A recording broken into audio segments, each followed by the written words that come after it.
Welcome everybody. It's really nice to have you all, and we're so grateful that you're taking time out of your busy weeks to chat with us. My name is Eric Carlin. I'm one of the co-founders of Ivy Experience, and on with us tonight are Jim Wismer, who's the director of Ivy Experience, and we are so happy to reunite with Sigus Vanni, the legendary college fairy. And I mean, Sigus, I don't even know what the resume is these days for you. I mean, it's just, it goes on and on, the accolades. But for a brief background, Sigus has been a dear friend of ours for many years now. And we love talking shop. We also love talking sports and a zillion other things too, for those who suffered through the first 5 minutes. But we really have always appreciated not just Sigus's wisdom and expertise, which is incredibly deep in all of his years of counseling at Cherry Hill, but in addition, working privately with students, but really a shared value system. And I think that's a really good place to start off tonight's conversation. Is there's a lot that can be said about college admissions in the year of 2023. And one thing that, if nothing else, we want everyone to feel after tonight is a sense of empowerment and reassurance coming out of this. As we do in all of our webinars, we throw a lot of information at families and students who are listening. It's kind of a hallmark of ours, but our intent is always not to overwhelm, but to empower, so that when you are out, when your son or daughter comes home and starts saying, well, someone at school said this, and this is what I'm hearing, or you're on the bleachers or an auditorium and you start hearing people talk about trends in college admissions or things going on with the SAT or anything else, that you can think back to our dialogue and conversation tonight and say, no, this is actually how it is, and educate others as well. And we welcome and encourage anyone, if you feel tonight was helpful, we'll be posting this link on YouTube. We will be sharing it with everyone after this event, so please feel free to share it. We have always emphasized being an educational resource for families, and that is what tonight is all about. And you can see from our awesome slide deck here that we have a fair amount of topics to cover, but as we're going, I'll be moderating the vast majority of tonight. So Sigus and Jim are going to have a ton of awesome insights, as will I hope. But we do encourage everyone to leave questions along the way. Some questions we'll try to answer in stride as we're going. But if you use either the chat box or the Q&A box, we are going to reserve time at the end, and we will try to be as liberal about it as possible. We know from past years of doing the State of Admissions webinar that there's a lot of questions normally. So we're ready for you. Don't be shy. And here we go. Should we talk about data? Which I feel like if there was like one word, like if it was like word of the year for college admissions, like how like Webster Dictionary like has their word of the year, I think has to be data from the past year. Do you guys agree with that? Indeed. Yeah.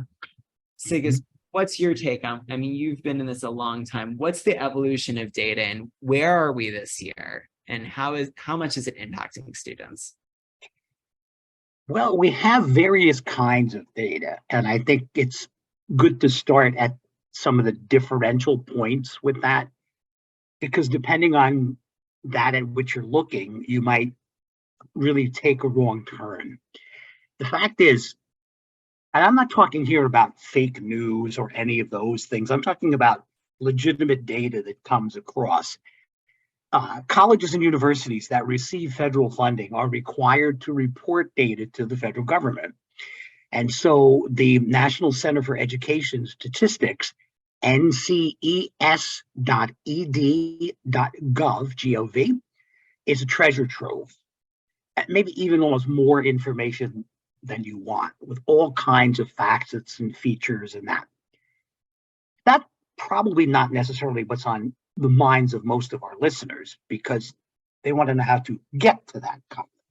So talking about admissions, about data, data about admissions and how that shapes out. The biggest issue here is that many of the data that come about are very nice and many of them are useful, but there are some parts of data that the colleges choose not to share. And there's no obligation on their part. These are not, for example, questions that are asked by the federal government. So would I love to know more about differential admission for different majors? I would. Some schools share those data and other schools don't. I think we have this internal sense that if we're applying to an engineering major or a nursing major, it's going to be tougher to get in. And that's probably true. I would really like to see the numbers on all of that as well. But let's cut data into two different threads, macro, micro, and linear, discrete. So the macro part of this, and Eric, thank you for helping me make these insights. The macro part of data over the years hasn't really changed that much. Colleges are still seeking what they sought 20, 30, 40 years ago. A few tune-ups here and there. For example, the concept of demonstrated interest, which students, if parents don't, students see that as sucking up. So they don't see demonstrated interest. But the idea that you have to show the college that you're interested. I know when I applied to college, way back when, if I applied, that was what showed interest because I applied to your college. Not so now, particularly when the internet came about, that colleges can now, using a program called Slate, which virtually all the colleges do, when you click on an email, when you open an email, when you respond to an email, any kind of contact you have, they can see that. Everything else hasn't really changed that much. We're still talking rigor and we're talking grades and some of them are talking testing, but Jim's going to give us some great insight on that. The essay, the recommendations, that really hasn't changed much. But what has really changed is the micro part of this. Because I know one of the things that I tell families and colleges first right off the bat is that just like human beings, colleges are snowflakes. They're all different, every one of them. And they all, while having many things in common, they all have unique admissions processes. And so if you look at now here we go in the other part, if you look at the linear versus discrete, linear is this list of things, and the list goes in priority order. Well, that might not be what college A or X or LNC uses. That may be the average of what you see from all these colleges. And that may not be your colleges, the ones to which you apply. So that relatively calming, oh, now we know what colleges want, is a generality. And I'd say a great example of this, I think everybody at this point knows that the statistics for early admission, early decision in particular, show a much easier path to college than applying regular decision. So just for example, at the University of Pennsylvania this past year, the early admit rate was a little over 22%, while the regular admit rate was a little below 6%. So automatically you look at that and you go, oh my God, 22% versus 6%, I've got a way better chance of getting in. Actually, I have an almost 350% chance higher of getting in. Well, no. The group that applies early has a 350% better chance of getting in. The group. See, that's the discrete math. This is statistics where we compare sets And to make that a little clearer, Sigis, could you explain to everyone what that group looks like? As in, what tendencies does the early decision pool have that might not be true of the regular pool? Well, the early decision pool has certain subcategories, Jim. And for example, if I'm a college that has an athletic program, I want to grab my athletes first. So a good number of athletes who are recruited tend to apply early because the college essentially, I wouldn't say quite requires them, but is really keen on making sure that they do that. Some of the high stakes donors that contribute a significant amount to the college typically do that. And a number of legacies, and legacy is an issue we probably need to deal with at some point. Legacy meaning those individuals who have direct descendants who have graduated from that college, there tends to be more legacies in the early pool. In terms of their statistics with the early decision group, they, in general, actually tend to be better qualified than individuals in the regular decision pool.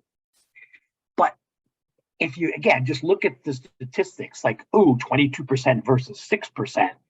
Well, if I were a D student, D as in dog, and I had an SAT of 900, which I shared with Penn, I would still have a better chance of getting in early because I'm in this cluster that as a group has a better chance of getting in early.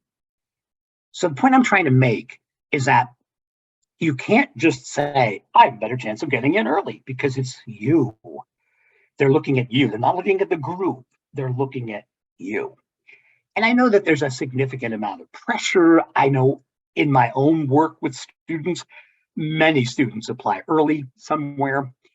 It pains me because I'm trained in developmental psychology. And the foundation of developmental psychology is that time is an ally, not an enemy. And the United States, with the exception of the UK and only two schools, Oxford and Cambridge, the United States is the only country that has preferential date admissions. It's the only country where you can cut in line. So if you don't feel like waiting in line at Disney, just pay a little extra money and you can cut to the front. If you don't want to wait, if you want to wait in line to get into college, make sure you apply early and you get certain privileges that come along with that. But the point I want to make with those data is that it's still you that they're evaluating and not the pool. It's still you to do.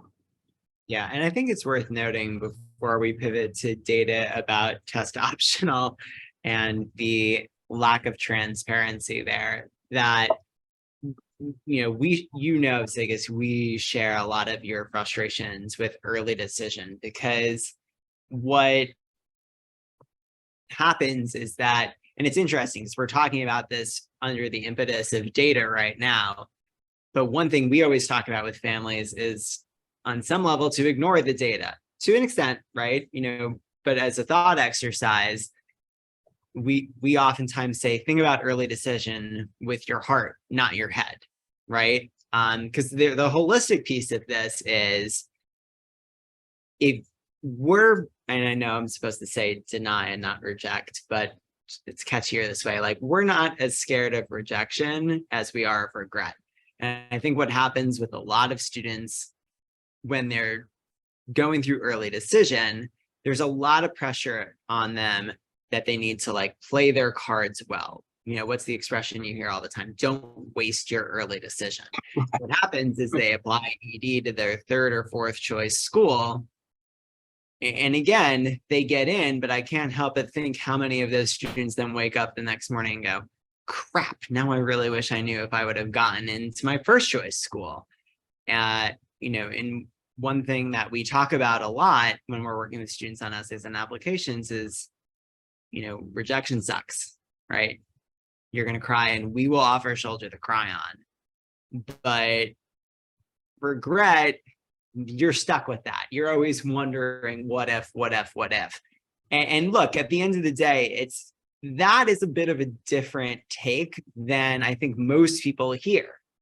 when they're thinking about college admissions and early decision. I think most people, I think students, the pressure they put on each other, parents, even educators, I think we have gotten caught up in this system with early decision where it's all data all the time. And I think the heart is an important piece of that. In everyone's risk assessment is different. Some people may hear the scenario I just ran through and go, well, my dream school is Stanford, right? But my third choice school is some school that has a much higher acceptance rate. And yeah, I'd love Stanford, but that's probably not happening. So I'm going to, play my cards that way. And that's fine. I mean, there's no criticism that way. I think everyone's risk assessment is different. And that's something you need to figure out on your own as a student and in conversations with your family. But to pivot the gym, I think one of the frustrations when determining applying early decision, not to mention building your college list in general, is test optional, which I think unsurprisingly, looking in the rearview mirror, is here to stay, right?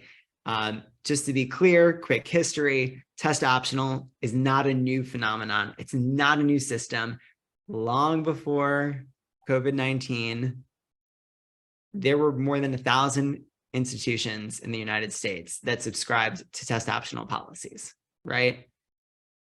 It was adopted en masse over, as a necessity because of the pandemic. Now it's not really going anywhere overall. And we can talk about test optional update in a moment.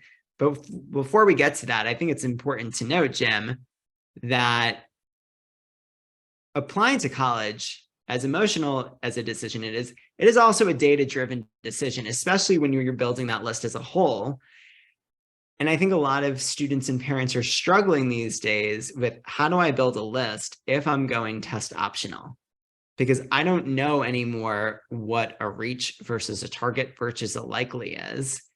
And that in itself causes a huge amount of stress and anxiety. And Jim, your insights are appreciated because everything from what we've seen, these colleges, while they demand so much data from students, are not releasing what is perhaps one of the most important and invaluable pieces of data. Very few colleges release their test optional numbers and the acceptance rates. So, yeah. I mean, And so to summarize, this is a quote I stole from someone else and I don't remember who, but the decision of whether or not to submit your test score to a university when you apply is half multivariable calculus and half reading tea leaves.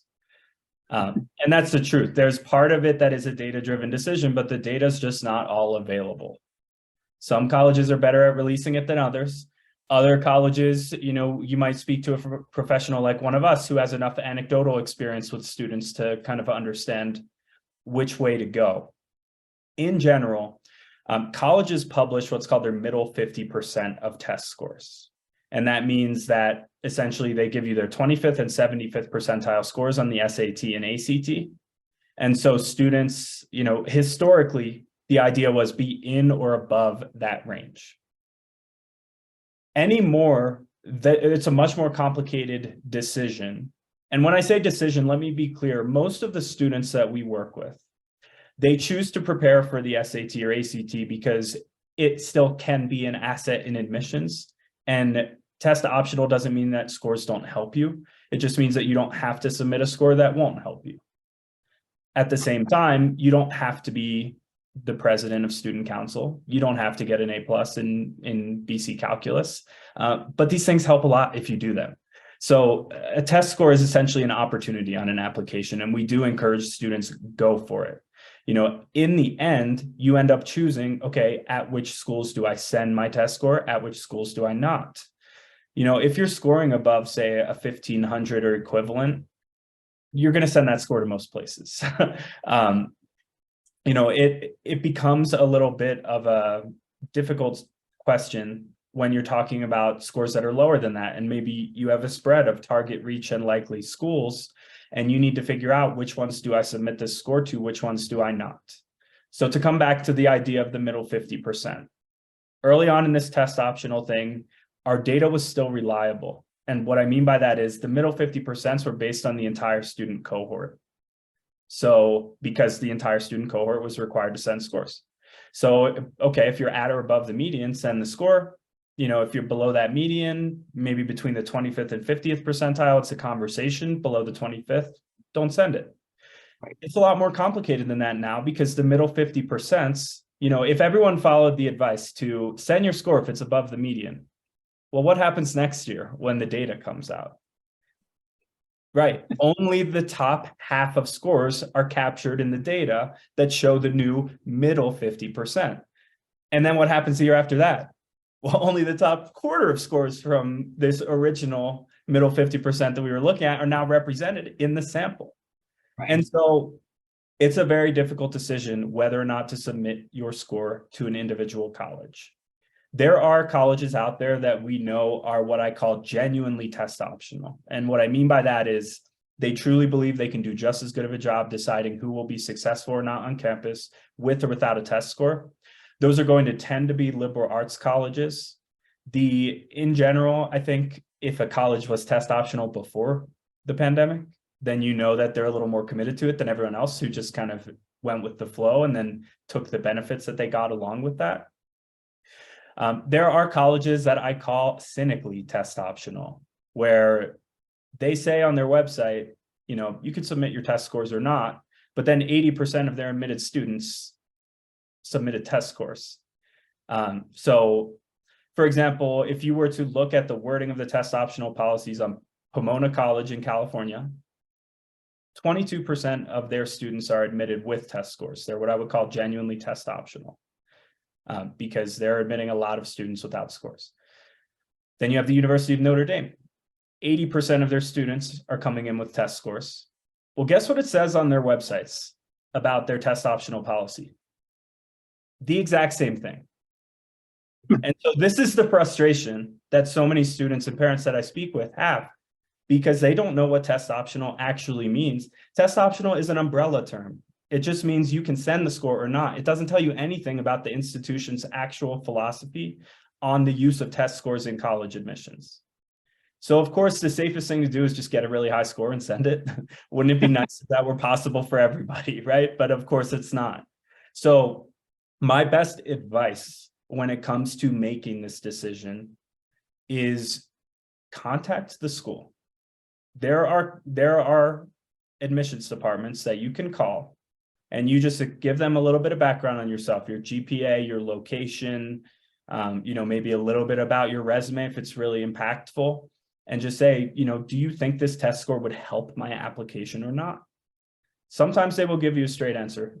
Sometimes they won't, but you'll never know if you don't make that phone call. So I would really encourage contacting the school in a borderline case. If you're way above or way below, the situation is fairly clear. If you're in that gray area, try contacting the institution. If you worked with us, I'm always happy to talk about that, decision, offer whatever insights I do have. When it comes to making that decision, if you send me the school list and some other information, I can weigh in. But at the end of the day, I don't have a perfect read on these colleges that don't release this segmented, detailed data that Sigis was talking about earlier. I wish I had it. I don't know how the students who submitted a 1390 did at this university applying for that major. I can do my best to give you an educated guidance there, but nobody is going to be perfect at making these decisions. And it's worth noting that I think not this past year, but 2 years ago, we collected, or we tried to collect data. I think we said like the top 75 or 80 colleges that our students applied to. And it's worth noting, by the way, as a company, we had students accepted to, I think, 350 different colleges this past year. So it's a wide range that we're talking about, and we really do have our finger on the pulse of a breadth of schools. But we decided to take a sample size of the top 80 where students applied, and it was single digits, the number of colleges that actually were transparent and released their test optional data.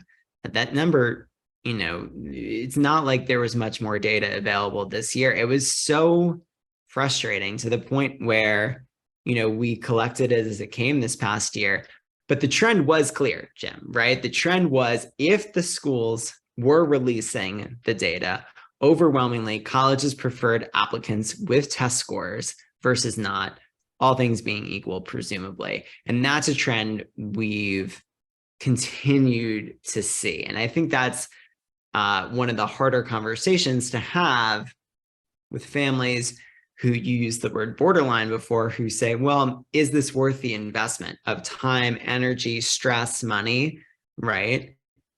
To do this thing that we may not even send. And I think it's easy these days to go, well, maybe not, right? I'll focus on grades and extracurriculars and other things. But it is important, I think a lot of people, when we're still dealing with this, they hear test optional and they think test blind, right? Test blind, meaning we don't look at the test at all. But the line, if you ask an admissions officer and you say, if I apply test optional, will it hurt me? Their response is, no, it will not hurt you. Yeah, but when the 76ers in game 7 were shooting threes and every single time they missed, I know, sorry, but it's a great analogy, right? Every time the Sixers missed, they didn't lose 3 points. Every time they missed, it didn't hurt them, but they didn't gain any points either. And by the end of the third quarter, you're down by 30, right? So I think it's sometimes we hear what we want to hear. And I think, and it stinks there, and it's tough. There's so much pressure on these students already. It's a hard conversation to have and reason, but that it's one thing if you know you are never going to send your scores no matter what.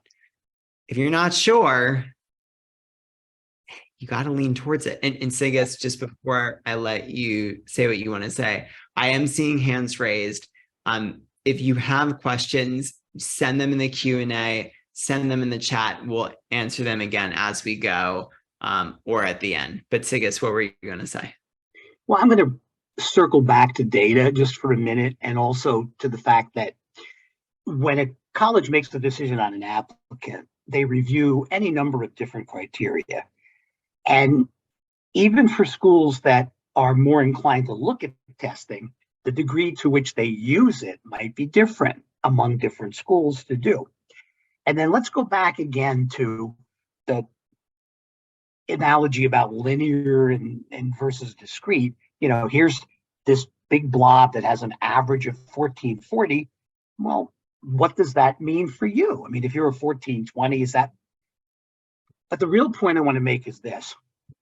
Even though we look at numbers as being absolute, 1350 is not always 1350. So if I come from an independent private school and I've had the opportunity to do test prep and I've had real college counseling, my 1350 is not as high as a student who comes from an underserved urban school who's had none of that. So I know this sounds like quantum theory, but 1350 doesn't always equal 1350. And it's worth noting that when you submit your application to college, the guidance office or the counseling office at your school sends what's called a school report with your application. It goes with your transcript, and it shows the average SAT score, average ACT score at your high school. In other words, colleges do use that as a way to understand not just what is this score from 400 to 1600, but how is this student scoring relative to the environment that they're coming from? So that does matter. So Jim, I'm going to set you up for a brief test optional update, and then we're going to let you do a dive into the digital SAT, PSAT that are coming up, because we want to obviously keep moving it along. But I do want to acknowledge this was a great conversation so far, and it's going to continue. I think it's worth noting one of our mantras that we always say is that we want families to focus on what's in their control, not out of their control. And we always say that there's a lot of factors, probably more factors than not, that are out of your control. The factors that are in your control are academics, grades and rigor, SAT and ACT scores, extracurricular activities, recommendation letters, and the essays and applications themselves. And the reason I bring this up now is because some of what we just talked about is very relevant as far as what's in your control. Other points, perhaps not so much. And there's a lot of great intellectual conversations that any of us can have about college. And I know I'm seeing a lot of names that are familiar and the attendees list, which is great. And we know that a lot of you guys like just talking about college. It's an interesting thing to talk about. But at the end of the day, a lot of these intellectual points that Jim Sigis and I are making are really to contextualize why we say certain things and advise students certain ways.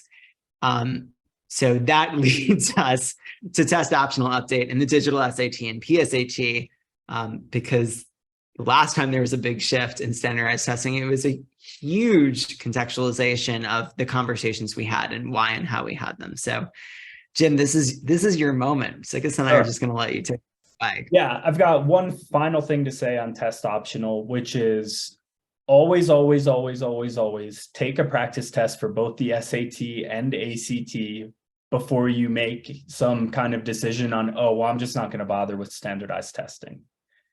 Again, it's about data. Get some data on yourself. That's going to help you if you do prepare for the test to know if the SAT or ACT is a better choice for you.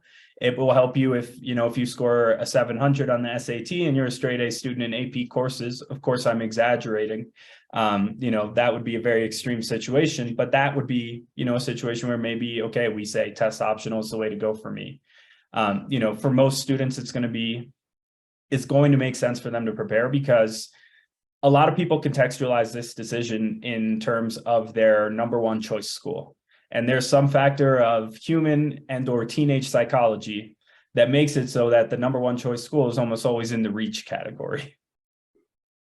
Well, if your test score is a score that you would not choose to send to your reach schools, but it actually makes you more confident in your target and likely schools, guess what? That was still a huge help to you in college admissions because the reach is by definition a low probability. And so, making a low probability a little bit less low is actually not as valuable as making a pretty good probability really good. Turning something from, I think so to I'm confident. That matters way more. That's way more impactful in terms of what is likely to actually result. Yep. So always take a practice test first. And if, I'm in a mode right now where most of my day-to-day is talking to 10th grade families this spring about plans for test prep over the summer and into next school year. So if you have, that information, practice scores, or if you need practice tests, we offer them for free. Reach out. I'm always happy to have that conversation, but don't leave the stone unturned and just say, oh, it's optional. I'm not going to take in tests. I'm going to skip it because that would be doing yourself a disservice. Hey, Jim, is test optional going anywhere? No, it's not. Colleges have too many benefits from test optional, and we may come to this when we start talking about the Supreme Court later on. But test optional allows colleges to make more subjective decisions. In other words, they can make more decisions based on criteria that they care about that are not just test scores. Test scores and your high school GPA, the reason that they're used is that they have the highest correlation with your college GPA. They have the highest correlation with graduation rates and with retention rates, meaning not transferring to another college. So that's why colleges use this stuff in the first place. It's really valuable for that reason. On the other hand, there are other reasons a college might want to admit a particular student. A common one that everyone understands is, colleges that rely on tuition revenue, they need to admit students who are full pay, who don't require financial aid. That's part of the conversation. Test optional essentially allows colleges to make more flexible decisions. They're not so constrained by the numbers to admit the students who have simply the highest statistical probability of being successful on campus. And they see too many advantages for their way of doing business and making money and, operating as an institution. They're not going to be getting rid of these policies anytime soon. Right. So, And let me say briefly that it's almost June 1st, which is bizarre. But is no big groundswell to bring back standardized testing.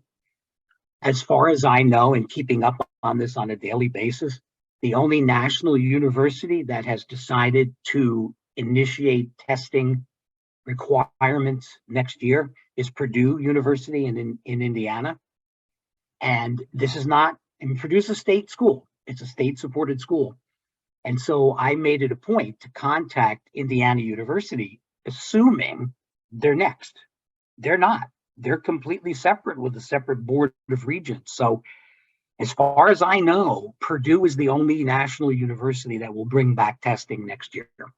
And by the way, Purdue admitted 93% of their freshman class with test scores. So they were never really test optional in the first place. Their change in policy is a change to telling the truth. Yeah. So I think that goes back to that macro versus micro that we're talking about, right? The macro narrative, test optionals here to stay. The micro narrative, yeah, sure. The UCs, CSUs, a couple colleges in Cornell, yeah, they're test blind. Then you have some public universities overall in the Southeast United States. That's the biggest ones. They're test required again. Everyone else is like, yeah, we're doing the test optional thing. And now we're going to do the test optional thing with digital SAT, right, Jim? Yes. Okay. So let's talk about the digital SAT. I'm going to chunk what I'm about to say by grade. And I'm talking, when I say rising senior, I mean that you will be a senior next fall. So let me make this clear, because what I'm about to say is going to be different for 3 different buckets of grades. Fall of 2023, to be clear. So rising seniors, fall of 2023. Correct. So if you are a rising senior, meaning you are wrapping up or just wrapped up junior year, depending on where you are in the country and if it's public or private school, etc. If you are a rising senior, the digital SAT is completely irrelevant to you. You will not have a chance to take it by the time that most college applications are due, which is right around New Year's. You will, unless you apply for some like way later deadline or take a gap year or something like that, on a normal timeline, rising seniors, no chance to take the digital SAT. The first digital SAT will be offered in March of 2024. So that means that's halfway through junior year for our rising juniors, wrapping up 10th grade. So I'll come back to you in a moment because your advice is the most complicated, my rising juniors. And let me just skip down and say that rising freshmen and everyone younger than that will only be given the option to take the SAT digitally. So once the SAT goes digital, there will rising sophomores, right? Yes, sorry, rising sophomores and freshmen and everyone younger. Thank you for the correction. So you will only be given the option for the digital SAT. Once the SAT goes digital, there is no more paper version of the test unless you have a medical diagnosis that requires you to take the test on paper because you can't take it on a computer screen. That is going to be an infinitesimal number of people, very tiny. So for, I would bet almost everyone or every one of our 117 participants right now, the digital SAT, once it's digital, will only be taken on a computer.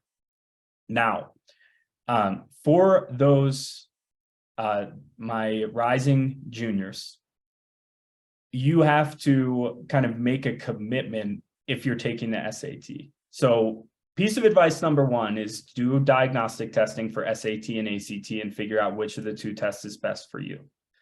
And I'm talking specifically to my rising juniors who will be finished with Algebra 2 as of the end of 10th grade. Or if you are in Lower Merion or Harriton, since I see from our list here that we have some families there, Integrated Math 3. If you're finished with Integrated Math 3 there, if you're at another school that has an integrated math curriculum, email me individually because the names of integrated math at different schools are different. The levels are not standardized. But if you have that math, that means that you have the math you need to do well on the SAT and ACT. And that means that, you know, you would have the chance to do your testing in the fall of 11th grade and be done with it. If you are taking the SAT, that means that you're taking the paper SAT. And the idea is to be totally finished by December, the last paper SAT date, and then be done. If you need to take it again in the spring, it's going to be the digital version of the test. The digital version of the test has some substantial differences. Now, overall, it's about an hour shorter. Everyone hears that and they're like, oh, great, I will do better on that test. Not so fast. Of course, we've had our entire full-time test prep staff take it. It is not easier, period. It is not. The questions are harder. Yes, you don't have to read long passages from the 1800s. That's not the only way a test can be difficult. So the big substantial difference on the digital test is that in the reading and the writing or grammar section, the questions all are accompanied by their own short passage. It means here is one paragraph and a question about it. Here's two paragraphs and a question about it. Each question has its own passage. So the current version of the test, you read a long passage, you answer about 10 questions on it. That is not the case anymore on the new version of the test. So again, this does not mean students are going to do better on the digital SAT. In fact, College Board has promised the opposite. For all the things that people can malign College Board for, and there are many legitimate things that you could complain about them, their data analysis and ability to perform statistics is not something that you can malign. It is what they've built their entire empire on.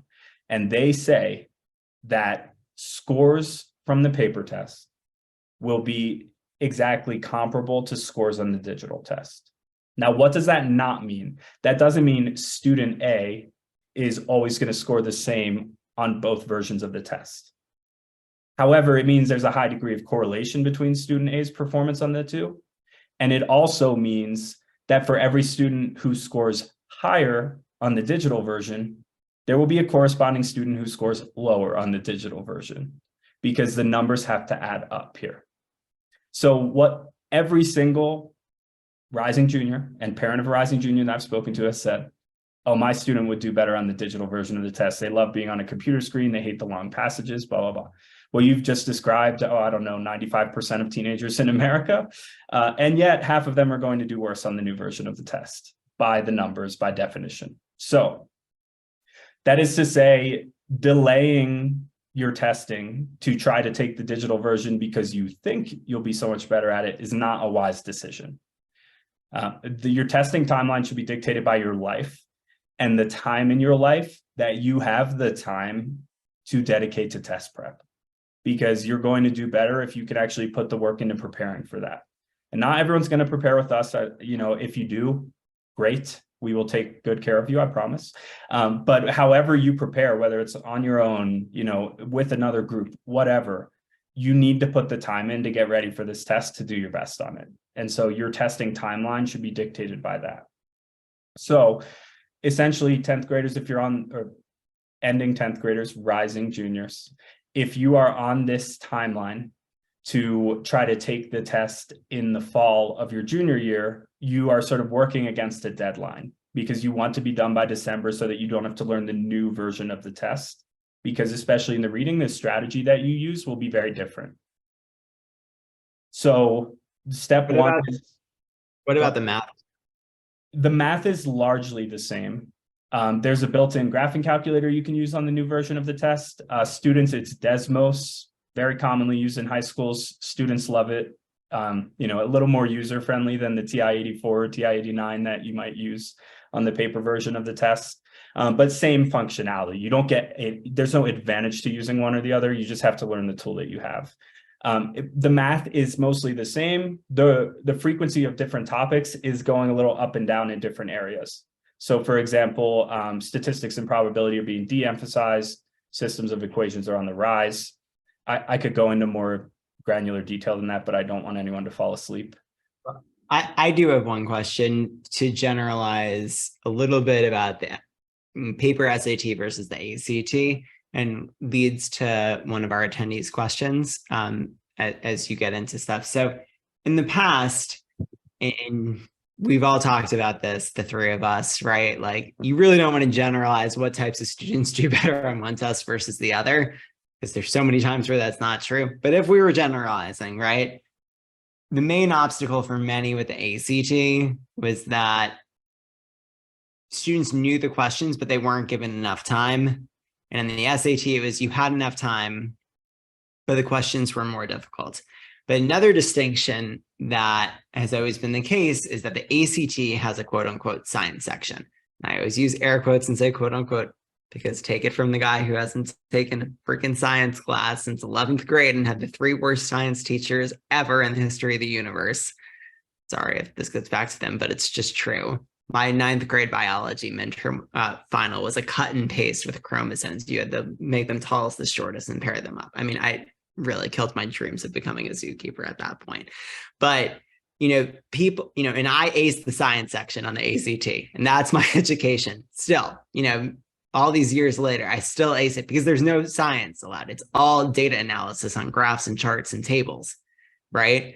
And what has been interesting in the past few years, Jim, is people oftentimes default to the SAT going, well, I don't like science. And it's like, surprise, they put data and charts and graphs on every single section, including the reading section of the SAT. So gotcha, they just didn't call it science. And you will find more scientific content in the other sections of the SAT than you will on the ACT counterparts. So typically the 5 passages on the SAT are on a science topic. And there are more math questions that will be related to, half-life and other topics from science. But what about the digital SAT? Are we still going to see that overlap in that ACT science type of thinking and questions? Yes, questions involving data analysis and especially visual data analysis are not going anywhere. They'll still be on the new version of the test. So it's true that if you're trying to avoid the skills tested in ACT science, you're not going to be able to do that by going to the new or old version of the SAT. So the question that was asked was, maybe a student has already decided on taking the ACT, right? Maybe they've even taken diagnostics.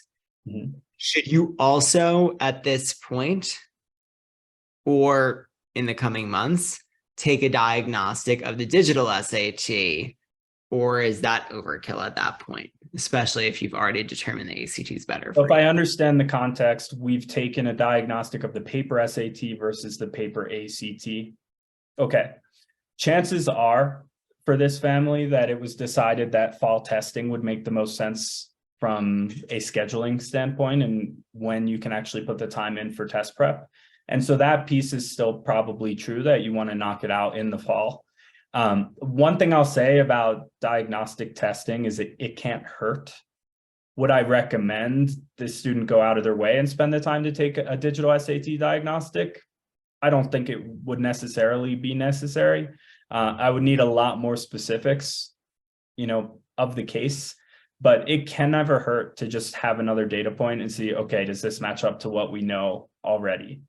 But I really wouldn't recommend, the optimal timeline, if it works for you, is to prepare the summer before 11th grade, because it's the best time from a sort of equilibrium of stress standpoint. If you're planning to leave your testing to spring of junior year, you may be constrained to do that because of the math level you're in, and that's one thing. But if you have the math level to get it out of the way before that, at the end of junior year, you have AP exams or IB exams, final papers, final projects, all coming due at the same time your college search is heating up. And you have all these other things going on, that's the right time to ask teachers for letters of recommendation. That's a very acute period of high school. And so you want to, as much as possible, take stress out of that period. So I wouldn't be looking for reasons to try to take the digital SAT if you've already, if you're comfortable with the plan you have to prep for the ACT. But again, if you want to take it and just see, then go ahead. Jim, what's the scoring going to be like on the digital SAT? As one parent noted, from what I understand, each digital SAT will be different based on how a student performs in the first few questions of a section.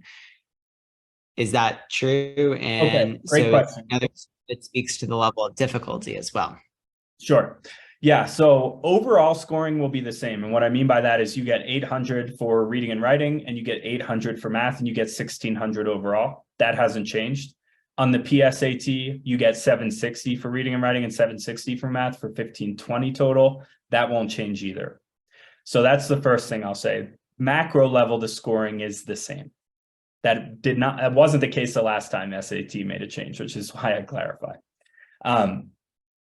When it comes to the way that this test is scored, it's scored using something called item response theory. And I should also mention, before we get too bogged down into SAT technicalities, we have a whole webinar on our YouTube page on the digital SAT.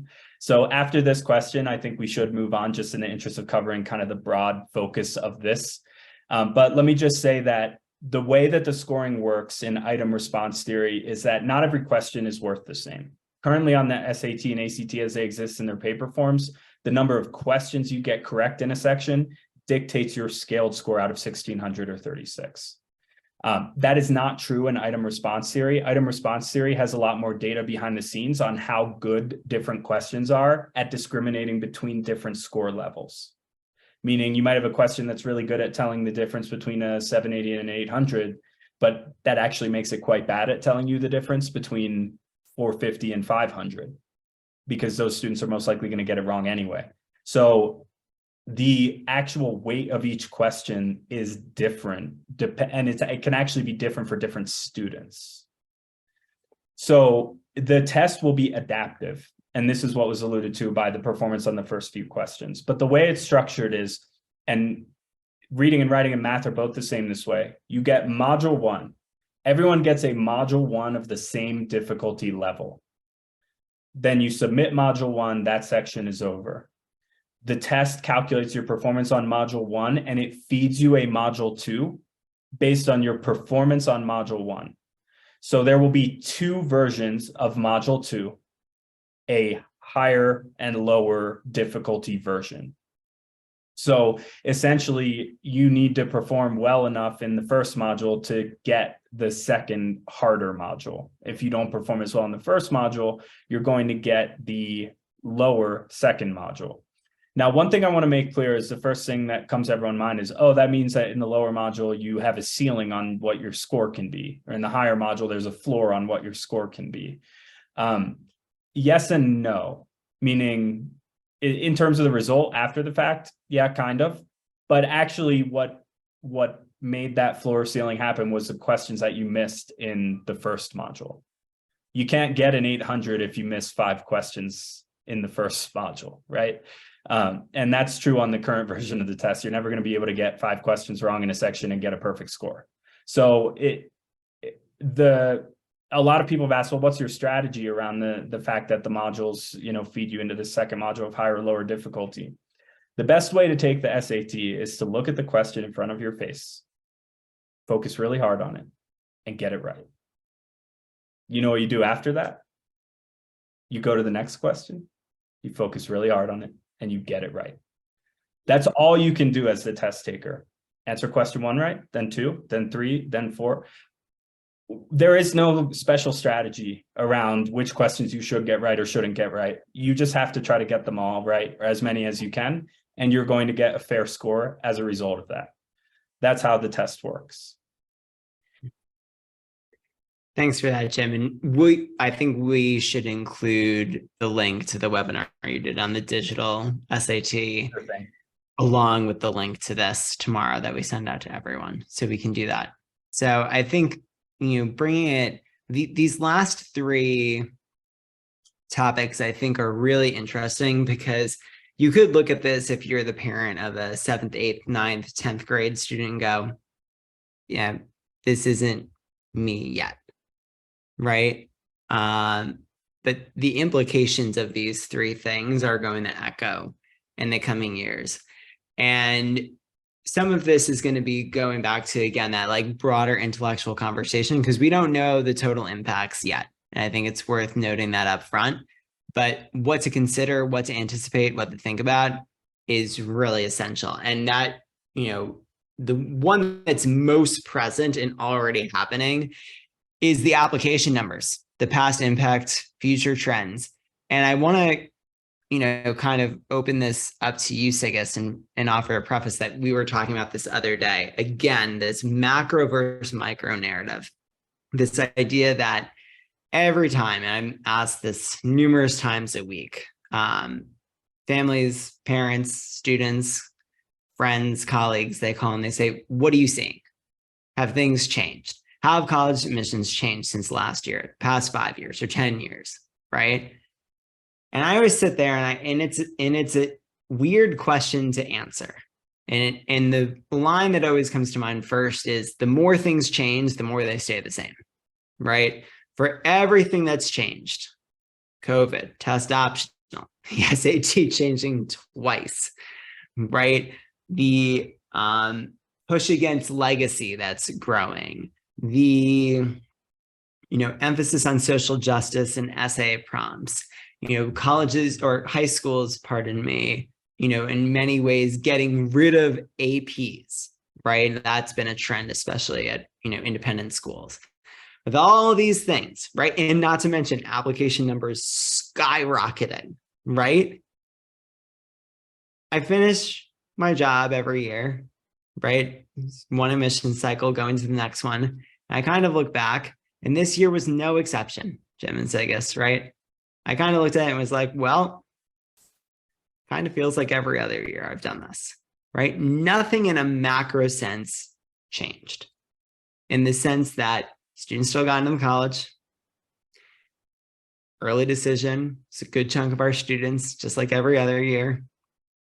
Regular decision is not the death sentence that everyone thinks it is, right? Students still get in to really amazing colleges, regular decision. Mind you, I don't normally say things like this, but like we had 2 in the Stanford and 2 in the Columbia, regular decision. We don't choose our students. That's a random sample size, right? I mean, it's possible. It's more than possible, right? Students get in regular decision at every level in this. It happens, right? So, nothing felt fundamentally different, than any other year.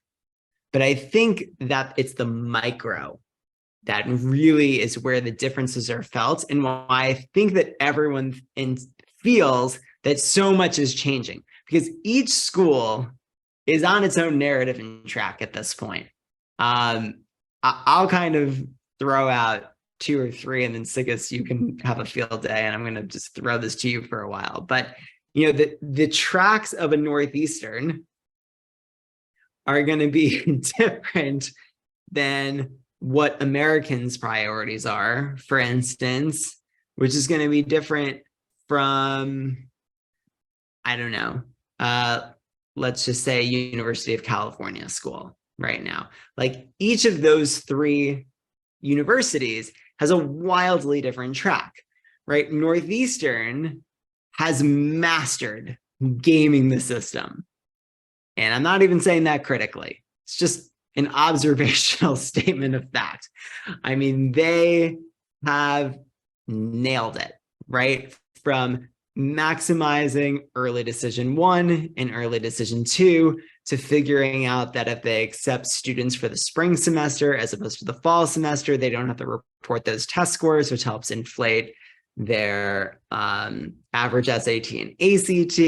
To there's admission statistics this past year were like what, 6 or 7% acceptance rate, and it's like, but it doesn't feel like a 6% or 7% acceptance rate if you play your cards right and know the Northeastern story and the narrative and how much they emphasize demonstrated interest, how much they emphasize early decision 1 or early decision 2, right? And that's a similar track as a Case Western or Tulane. American is really tired of being the overlooked DC school, right? And that showed this year. They just waitlisted a lot of students.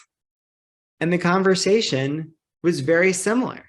Did you demonstrate interest? No, not really, right? Hey, guess what? I'm curious. I know you're all angry and upset right now, but if you got off the waitlisted American tomorrow, are you choosing that over the schools you were accepted to already? No. And it's like, look, I get it on principle. I'm pissed with you, right? I get it. But American, here we go with the data again. American knows its data. They knew you weren't coming, right? They anticipated that already. That's why they waitlisted you. They want to see, are you going to write them a love letter? Are you going to, advocate for yourself here? If not, then they were right. And it's frustrating. It's a frustrating conversation to have with a 16 to 17-year-olds who's been asked to put themselves out there and be vulnerable, right? So there are other elements to this. And then there's the UCs who, let's go back to that idea, that 5 things in your control. Well, the UCs, sure, grades and rigor count. SATs and ACTs, they're blind. You can get a perfect score, they don't care at all. Extracurricular activities, that's great. But recommendation letters from teachers and counselors, they don't look at anymore. And they do read their essays, which they call personal insight questions. Look, let's think of this statistically.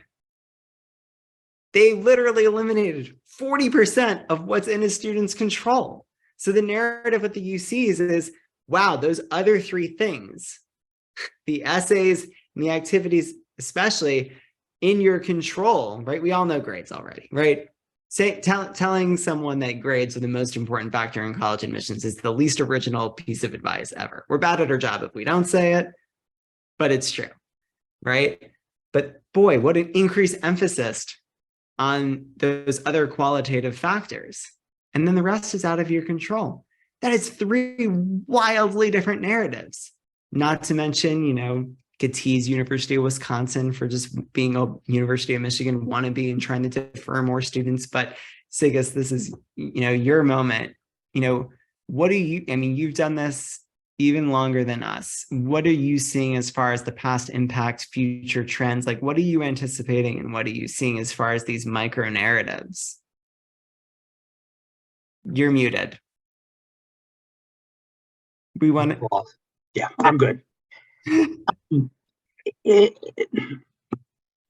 was a happy coincidence today, or if you want to put it, karma, that the Common Application did its annual "What's New for Next Year?" And as part of that, they shared data on just the number of applications, and it's just staggering, just the number of applications to do. Ready? This past year, 1.3 million different students submitted 8.6 million different applications, which is an average between 6 and 7 per student. As this increased, absolutely. Going back to 1998, it was 2.7. And then it reached up in the 2000s, the aughts, so to speak. It got to 4. And now we're close to 7. And I found it both amusing and depressing that several people asked during the presentation from Common App, could you please increase the number of applications to more than 20? Because Common App Common App only allows a student to apply to 20 different schools, to do. So there's an enormous number of applications going out there. The highest increase was from students from the southern area of the United States. And that doesn't surprise me at all, because many southern schools that were never on the Common Application now are. Texas joined last year, for instance. There's not a lot of national schools new national schools joining next year. Probably the 2 that are most notable would be Auburn, another big Southern school, and Rutgers. Rutgers University will be on the Common App next year. Ding, ding, ding to do.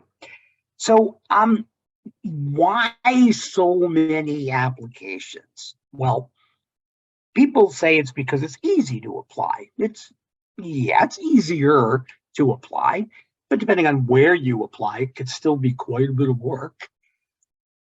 I think there's three reasons: fear, finance, and fallibility. Why people apply to so many schools? They're afraid. They're afraid they're not going to get in. They're afraid they're going to be left out. They're afraid they're going to be college homeless. So the old wisdom of the 2 to 4, now it's like a million REACH schools, because maybe I'll get into one of them, and some target schools, and 1 or 2 likely schools, because I don't want to be seen going to a likely school. That's the fallibility part with all of this.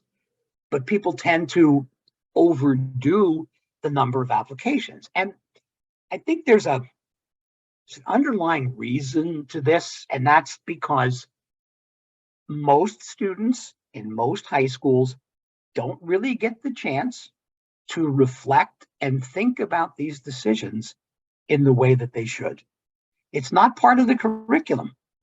It's not part of the, okay, here's the 40 minutes a week that we actually sit down and talk about why are we applying to these colleges and what colleges are best for us, the fit kind of schools to do that. So we end up rushing through this and just sort of, so anyway. So if we can't feel as if we can get the right ones, that just apply to more and make it that way to do. So the second is finances. And for many people, that precludes applying early because they know they won't be able to afford it and they can't make that commitment. But finances goes way deeper than that.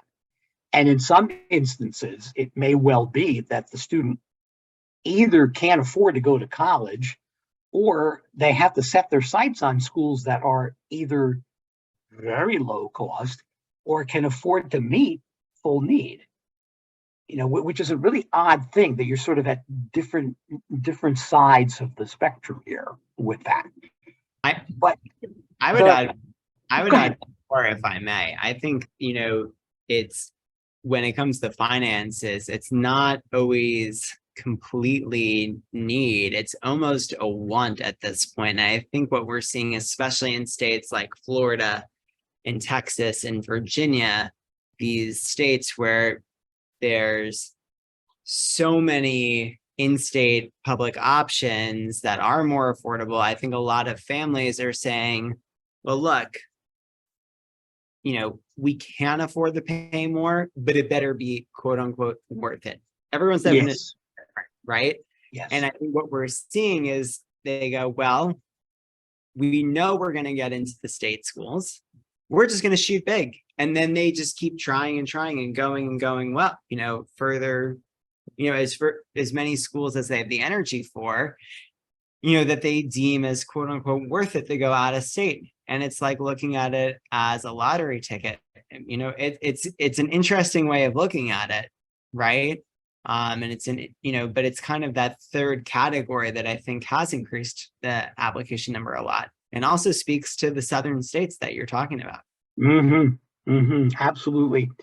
The fallibility, these are 17-year-olds, no matter how much advice or wisdom they may have, they should be changeable. I mean, I remember my last few years at Cherry Hill, and there were students that would come in, and it would be toward the end of junior year, and they would be like, Vanny, they all call me Vanny. They would say, Vanny, I want to apply early to college. And I'm like, that's nice. Well, where do you want to apply? Anywhere. Just the idea of applying early to college. Now, these are the same students that in senior year, this is senior year, in February, the bids for the prom came out. And so you would get together with a group of friends and figure out, we're going to get this table together and sit together. And then by April, dozens of students are coming into me going, I hate those people. Can you change this? These are the same students that were being asked to figure out what college they wanted to go to last year. So let me get off the soapbox here for a minute with that. But here's what that does. The fear fallibility combination, it definitely, with the conception that you're going to be left out if you don't apply early, it swells the early decision pool And colleges will be kinder, as we know, on the macro level, they'll be kinder. But let me give an example of what happens here. Southern Cal, University of Southern California, this year, for the very first time, went to an early action plan. Now, that's the one that's not binding. Okay, that's the one that's not binding. So you don't have to go if you get in. Well, they got a lot of applications for the early action. Took 5%. Took 5% of those students. Now, they have a first-year class at Southern Cal of about 5,000 or so, something like that. So they took about 2,000 students out of 38,000 that applied and deferred everybody else. Didn't deny anyone. They deferred everybody else. So now we have 36,000 applications now released for regular decision, where they meet the other 41,000 that applied regular. So now USC has had 7 weeks to evaluate 38,000 students. They now have 8 weeks to evaluate 80,000 students. Do they really get to know those students well? I know that's a rhetorical question, but I'm thinking that's going to be much tougher. And I think families and students are aware of this now. Yet another pressure to maybe try to apply earlier. Plus, let me go to another case, and this is part for early decision. There are many reserved seats in a college admissions office these days. So if you think of the regular early decision applicant, well, who else applies early? Athletes. Colleges aren't stupid. They get the athletes sooner. Legacies, because they have the connection. People who can give gazillions of dollars. So if you add all of that up with the regular early decision group, half the spaces are gone before a college typically even reads a regular applicant. So the reserved seats cause that pressure. Now, it was mentioned, Eric mentioned about how there's been some pushback against legacy. Legacy has been called white affirmative action. And since I work with some kids in the city, I can tell you that these are students whose, in some cases, parents were denied going to college. So how can you have a legacy if your parents weren't allowed to go to college? But there's a whole other pool of white affirmative action. It's called recruited athletes.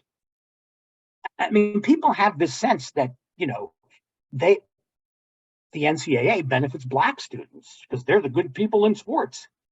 Well, 67% of the places on college athletic teams are populated by white people, 2/3. And oddly enough, the next one is Hispanic students, not Black students. So this is not an easy way for an African-American kid to get to college. This is an easy way for a white kid to get to college. And those places are saved. I mean, there are some colleges that have 35, 40 different sports, many of which I would consider to be designer sports that are pretty much competed by affluent white folk to do. So again, we go macro, micro here. The numbers may tell us one thing, but to be able to enter that college, regardless of the number of applicants, is a whole other story. I think kind of in summary and like pivoting to the next point, right? The idea here is that the same things that are always in your control are in your control. And while you can get to know each individual school's narrative and, you know, splice and analyze things, and to an extent, I guess that is in your control, depending on how much you want to research. At the end of the day, you're not choosing schools to apply to based on data. You are choosing, you know, I don't think a student has ever walked onto a campus and gone, looked around at the trees and talked to the tour guide and went, you know, the data feels right here. I think I'm going to apply early decision. No, they go because, you know, they're on the green and the vibe and the spirit they feel, and they had a great conversation with someone, and it's a beautiful buildings. I mean, the number of times people talk about architecture, right, in an essay. So, I mean, I think that can't be overlooked in all of this, is that, well, yes, it's in your control. It's also not, because you're building a college list. You're not just finding a school for the next 4 years, you are finding a home for the next 4 years, right? Now, I want to go back to a point that Sigus, you mentioned. You said, you alluded to the fact of how many applicants are being evaluated and how much time, right? And I think this always is the conversation as a starting point when it comes to college essays, right? Which is, how much time are they reading college essays for, right? How much time? And I think people are aghast when admissions officers say, well, personal statement, maybe a minute, right? You know, the supplement essays, maybe 2-3 minutes, right? Depending on how many essays a school has. You know, some have like 3, 4, 5 supplement essays. I think people are shocked and turned off by those numbers. To which I've always said, first of all, the personal statement is a 1-page essay, right? It's 650 words, that Common App essay that goes to pretty much every school. A minute, give or take. Some people read faster, some people read slower. A minute is not an insulting amount of time, right? And just like any interaction we have, right, in life, whether it's written or in person, we make judgments pretty quickly as people, right? That minute on a 1-page essay, I'm going to be moved or I'm not by the end of it. And it doesn't even have to be moved, right? That's perhaps too dramatic, right? I'm going to connect with you and understand you and gain an extra level of context on your application, or I'm not, right? And authenticity and vulnerability, but really authenticity above all else, has always been the hallmark of a college essay. I think everyone hears, you know, when you ask an admissions officer, what are you looking for in a college essay? And when an admissions officer responds, we really want to hear about you.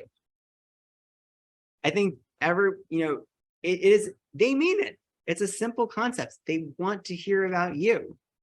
And yet that's a hard thing to wrap your head around on some level, right?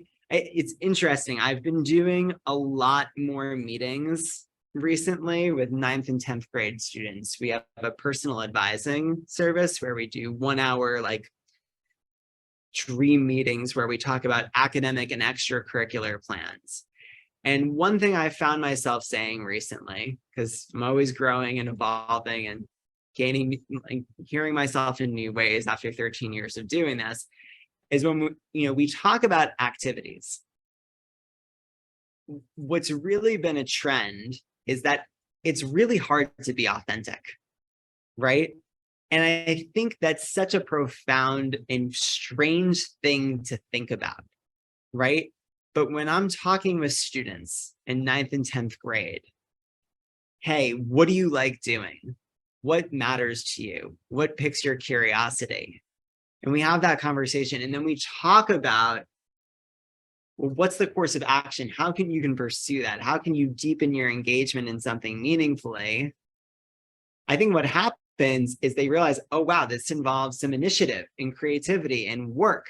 And it's way easier if you are interested in studying business to sign up for DECA than it is to maybe start your own enterprise with your friends. It's way easier if you're interested in sciences to do Science Olympiad than it is to spend a couple hours emailing professors at universities and reaching out and saying, hey, I'd love to do in-person or remote research for your lab, right? Authenticity is hard.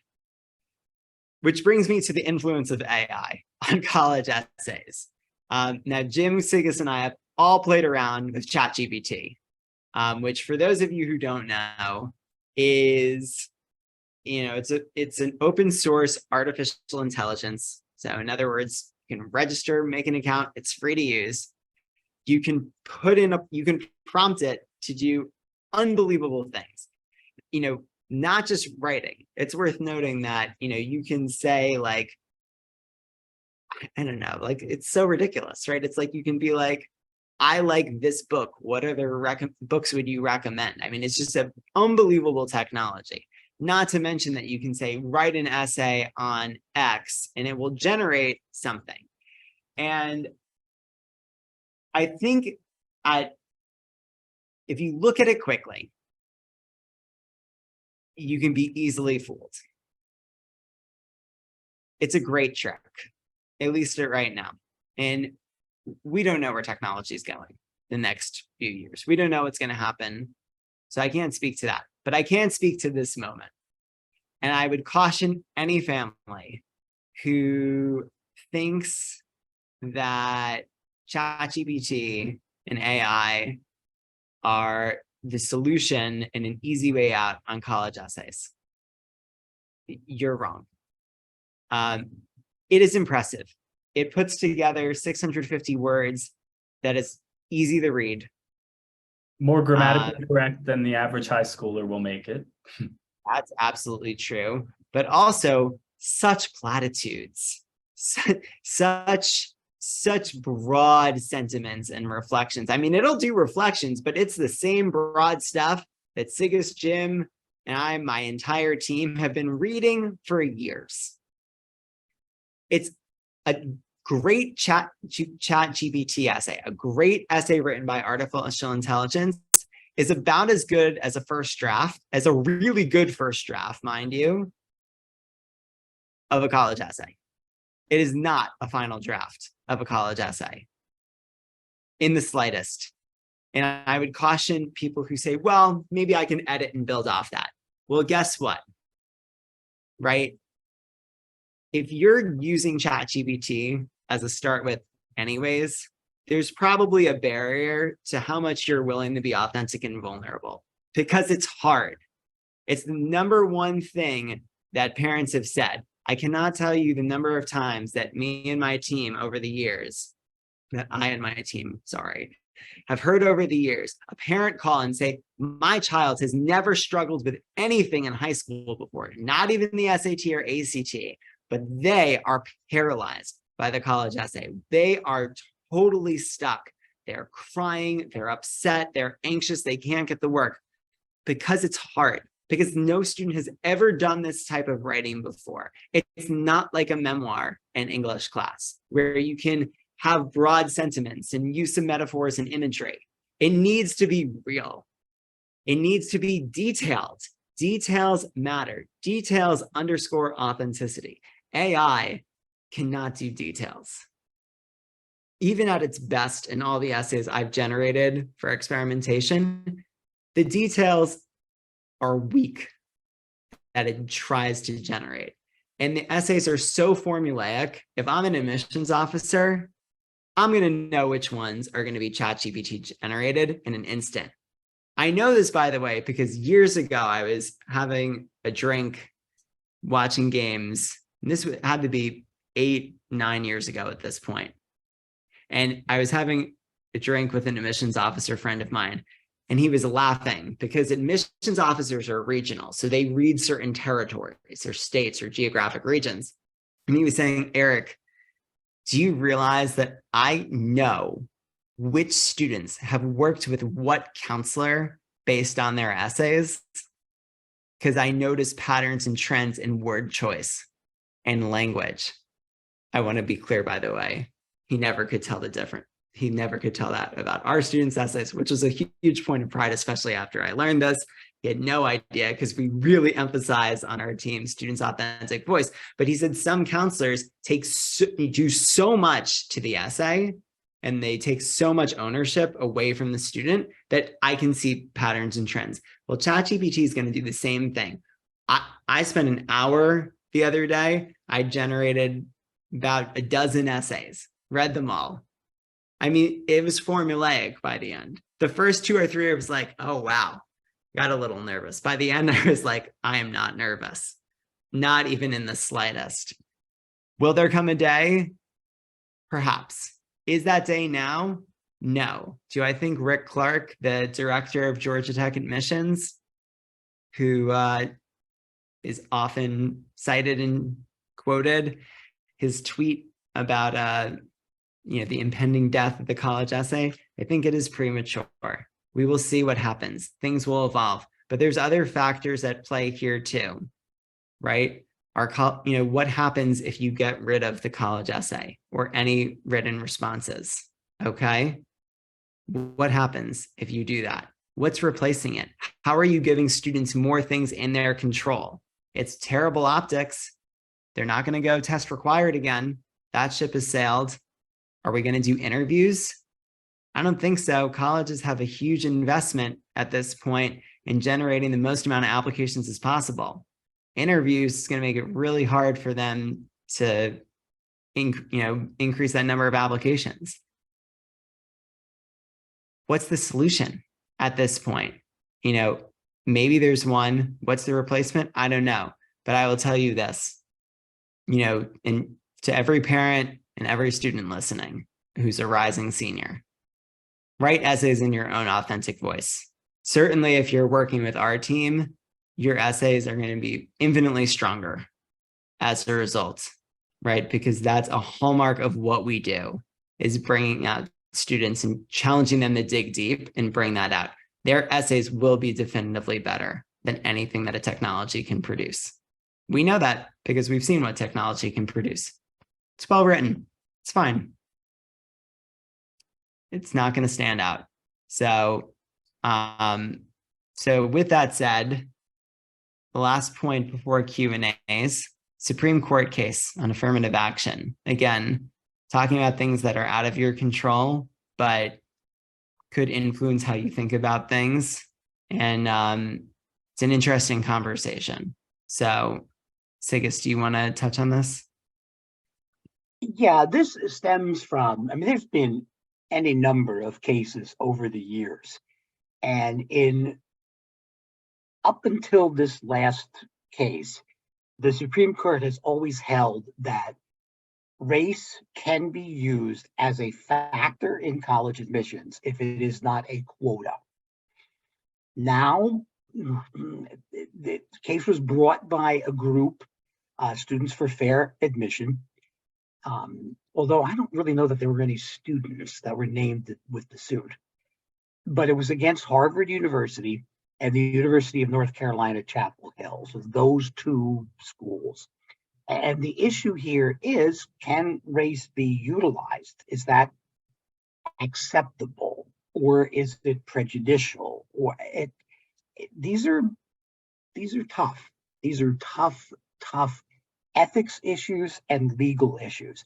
And I don't really know the deeper legal issues with this because I'm not an attorney, but some of the implications here, and Eric, you alluded to this before, test optional gives colleges opportunities to be more flexible, more broad, to be able to put their own stamp on the students for whom they seek. It is no secret that individuals who are Black or Brown or Indigenous score less successfully on standardized testing. So if schools are test optional and that point is removed, then it's maybe possible that there could be a workaround here. But how do we know unless the student identifies him or herself as being a minority? Well, the fact is, if you look at the major applications that colleges use, questions about race and ethnicity are optional. You don't have to identify your race on the common application, the coalition application, you don't have to identify your race to do. So I know that colleges are taking steps now to preserve the diversity, the equity, and the inclusion that they've so triumphantly, I think, been able to bring into the conversation this way. And it's going to be difficult if, in fact, the Supreme Court rules that race cannot be utilized. It's going to be really tough to try to figure out ways to assure that DEI goes forward with that.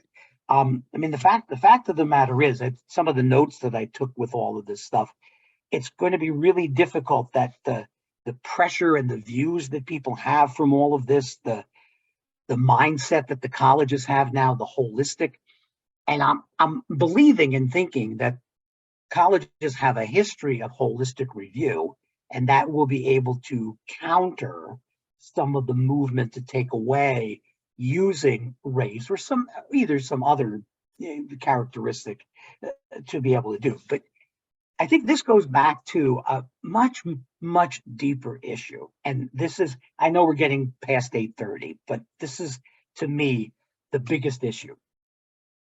Is college for return on investment, or is it for the common good? We've gotten away from the common good aspect of college.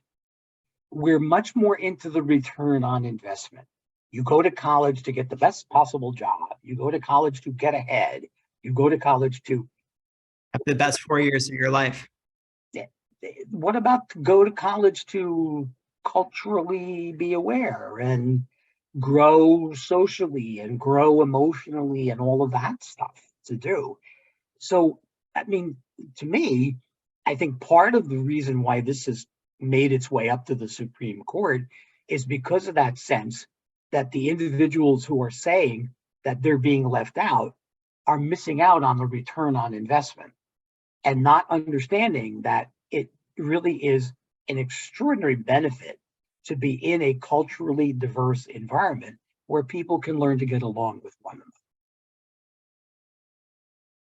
Yeah, I think that it's it'll be interesting to see what happens in the coming months and years, depending on what that decision is. You know, I think that it's worth noting too that,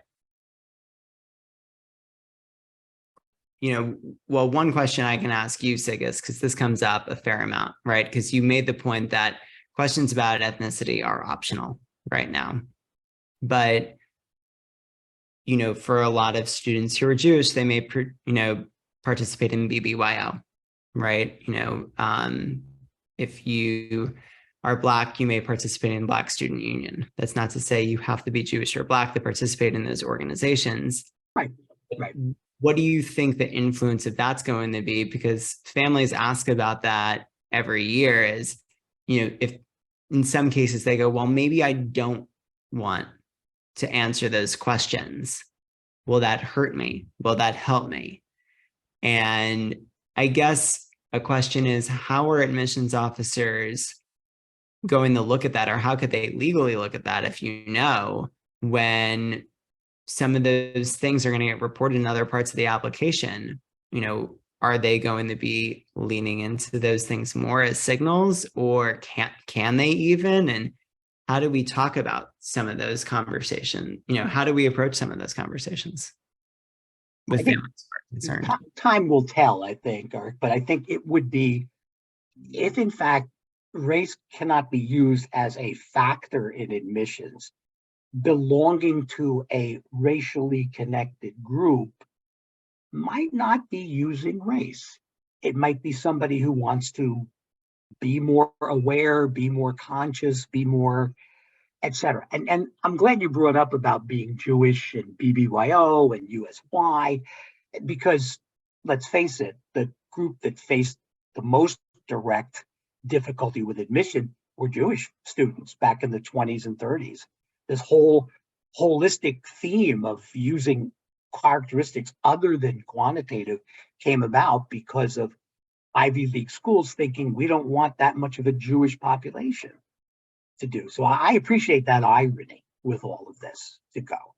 But I do think that colleges will find a way. I do think that they will be able to identify within the scope of what, and just think what, suppose a student writes an essay about race. Suppose a student writes an essay, you know. Well, and they're being prompted to. A lot of the new prompts are about a community you belong to, or what are you adding to the diversity of our campus, or, you know, tell us about, you know, sharing experiences about that are related to your own diversity, equity, and inclusion experiences. And yeah, I think it's, you know, they are literally prompting students to talk about these things. So Well, we do have a couple questions that I want to answer, and I want to say two things. Number one, a huge thank you again. This conversation is not ending. We have some great questions, including a big one that I'm going to save for last about transfer and gap year trends. So we'll talk about that last. But I do want to remind everyone, we will be sending this link on YouTube. Please feel free to share it with, anyone and everyone who you think we can benefit.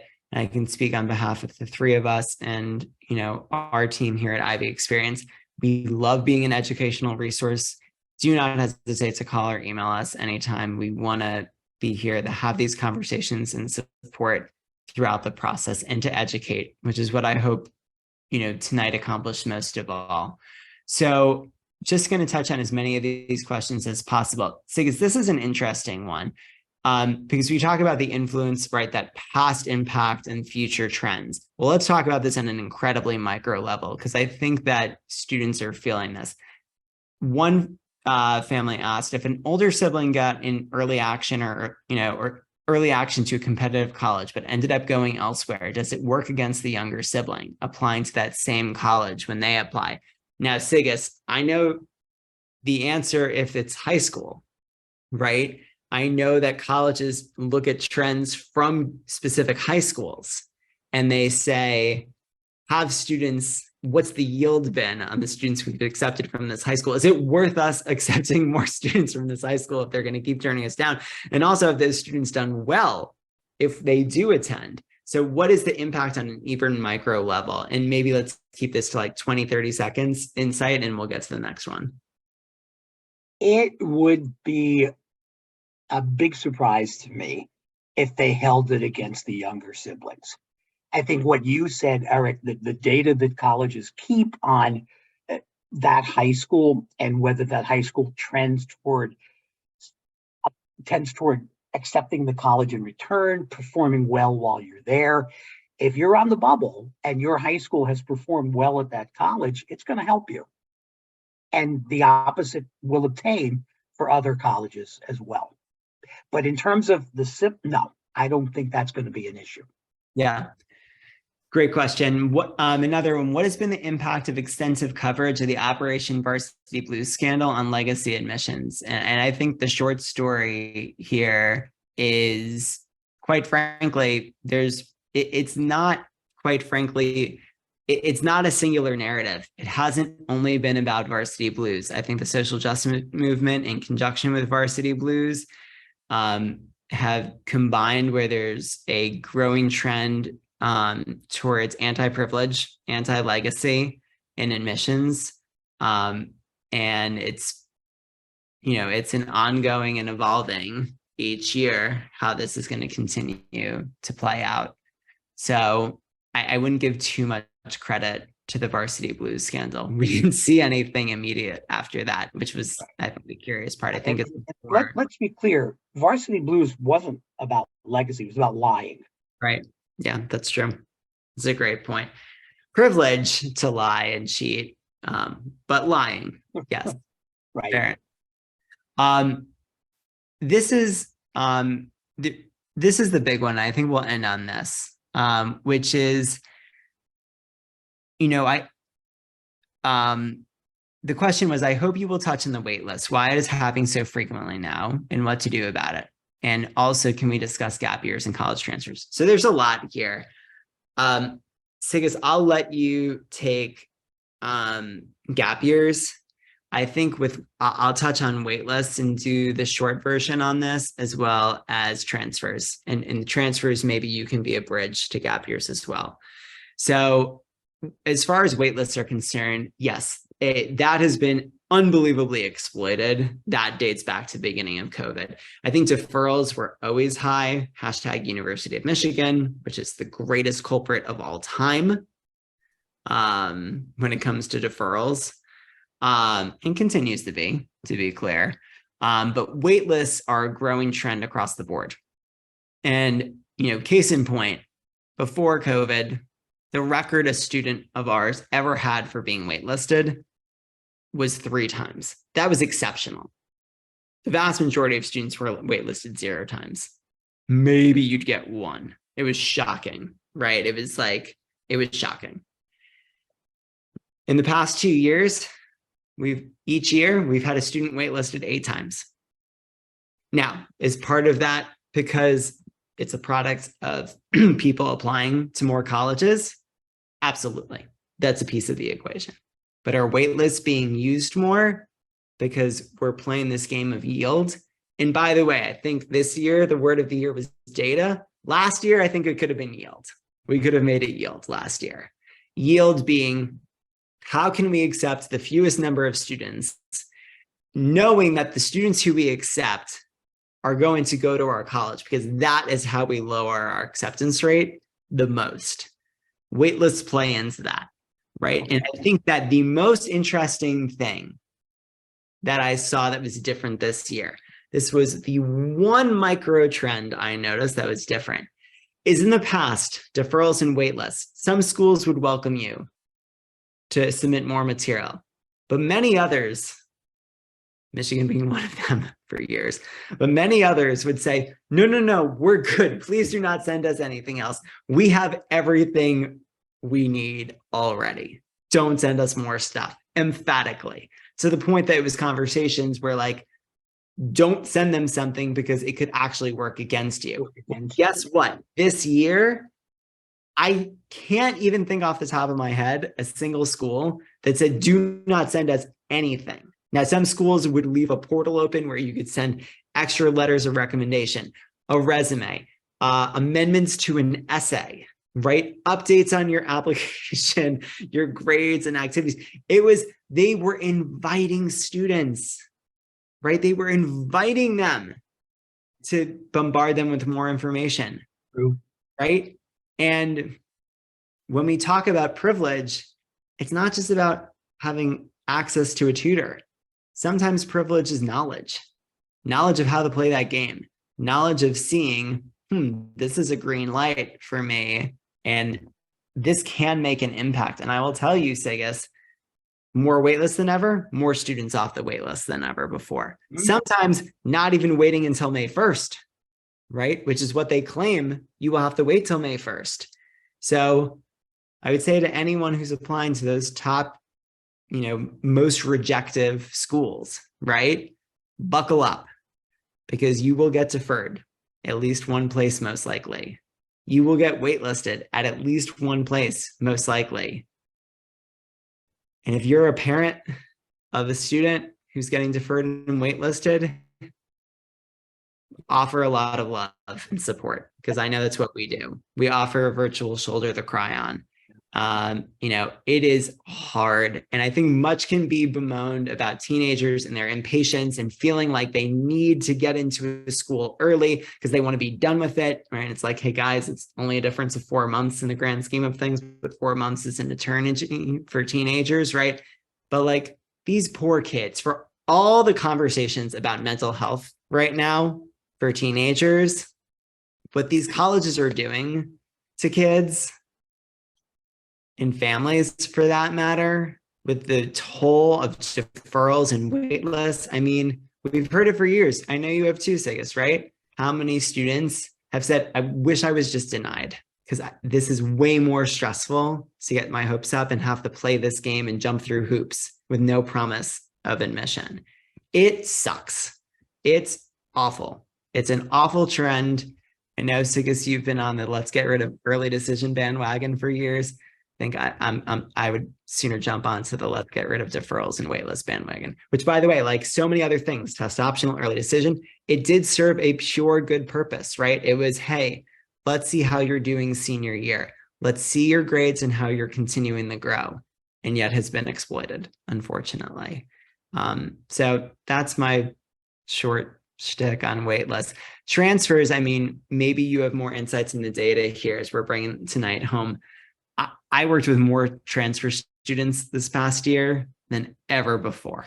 I don't know if you saw that or if there's numbers to back that up, Sigis, but yeah, any insight into that, and also gap years as well? Yeah, I definitely did. And there's actually a reason for that. And that is back in 2017, the National Association for College Admissions counseling was at Boston. The national conference was up in Boston. And it was introduced to them that despite their reputation of being this inclusive and supportive, they paid very little attention to transfer students. So it was a public embarrassment to the colleges that some schools, Princeton, for example, had not admitted a transfer student in over 100 years. And many colleges didn't even leave room for transfer students. This has changed.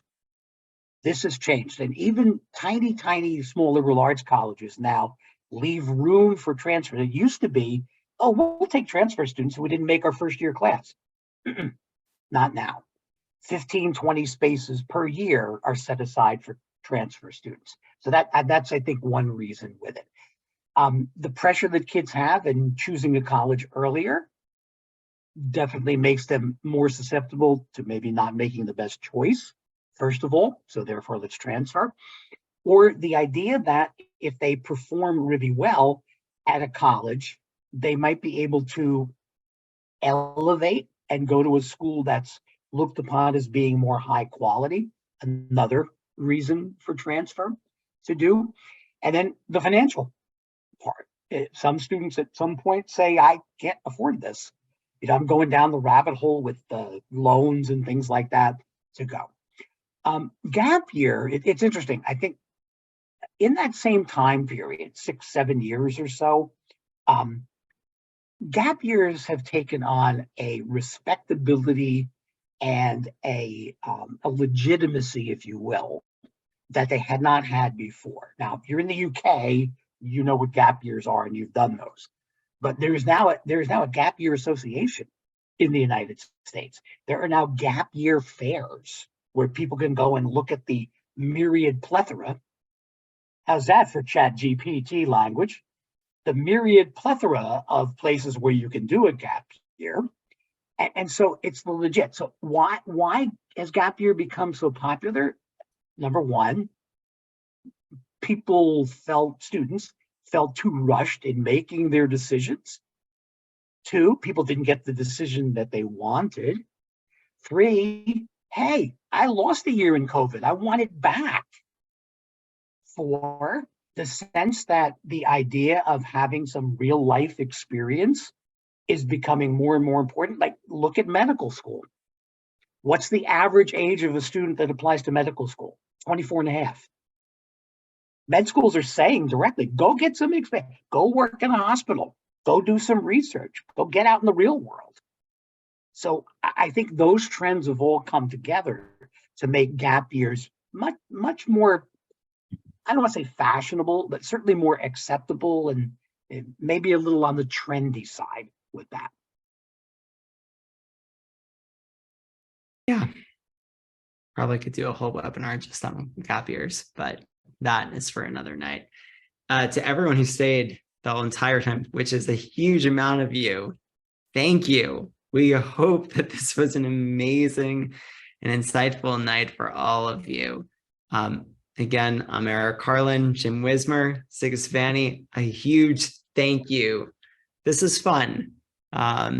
Equally fun as, talking about sports at the beginning too, before we got started. So a pleasure as absolute always. To everyone, thank you so much. We look forward to speaking with you soon. Have a wonderful night and a safe and happy Memorial Day weekend. All the best. Bye-bye.